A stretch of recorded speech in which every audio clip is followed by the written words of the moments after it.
যারা চৌগাছা থেকে কোটচাঁদপুর হয়ে মূলত ঝিনাইদহ বা কালীগঞ্জে যাচ্ছেন তাদেরকে বলবো এই ধরনের বড় বড় গর্তগুলো আপনারা অ্যাভয়েড করতে চাইলে আপনারা কিন্তু যে চৌগাছা সরকারি কলেজের পাশ দিয়ে ভিতরে একটা মাড়ুয়া রোড আছে, ওই দিক দিয়েও যেতে পারেন। হ্যাঁ, কারণ আমরা চেষ্টা করেছিলাম চৌগাছা থেকে কোটচাঁদপুর হয়ে আমরা ঝিনাইদহ বা কালীগঞ্জে উঠবো, কিন্তু রাস্তার যে বেহাল দশা তাতে আমরা অনেক কষ্ট পেয়েছি। এই রাস্তাগুলোতে প্রচণ্ড বড় বড় গর্ত আছে।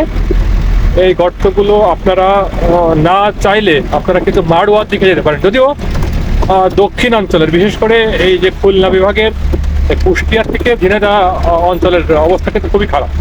আর এই যে চিত্র দেখতে পাচ্ছেন, আমরা বাগদ্বীপের পরপরই কালীগঞ্জে এসে পৌঁছাইছি। কালীগঞ্জের অবস্থা দেখেন, বৃষ্টি কিছুক্ষণ আগে হয়ে গেল, বৃষ্টি স্নাত বা বর্ষাকালে কালীগঞ্জ বাজারের অবস্থা। এখানকার প্রসিদ্ধ একটা হোটেল আছে যেটা আমরা বলি মদিনা হোটেল, সেটা আপনাদেরকে দেখাবো। তবে কালীগঞ্জ বাজার বেশ সন্ধ্যার পরে বেশ জমজমাট হয় এবং সেটা আমরা দেখতে পাচ্ছি। তো যাই হোক, এই হলো ওভারঅল চৌগাছা কোটচাঁদপুর হয়ে কালীগঞ্জ আসার মতো অবস্থা। তো সেই আপডেটটুকু দেওয়ার চেষ্টা করলাম। এটা মদিনা হোটেলের সামনে। কালীগঞ্জ বেশ বড় একটা বাজার, ঝিনাইদহ জেলায় অবস্থিত। আপনারা দেখতে পারলেন যে মদিনা হোটেল এবং এই যে এটা হলো একদম গোল চত্বর। বিশেষ করে কালীগঞ্জ থেকে ঝিনাইদহ, কালীগঞ্জ থেকে কোটচাঁদপুর বা জীবননগর ওই রোড, এবং কালীগঞ্জ থেকে যশোর, কালীগঞ্জ থেকে অন্যান্য যে চত্বর, সেই চত্বরটা মূলত এই গোল চত্বরের এখানে বাস টার্মিনাল বা ট্রাক টার্মিনালের এখানে আমরা আসলাম।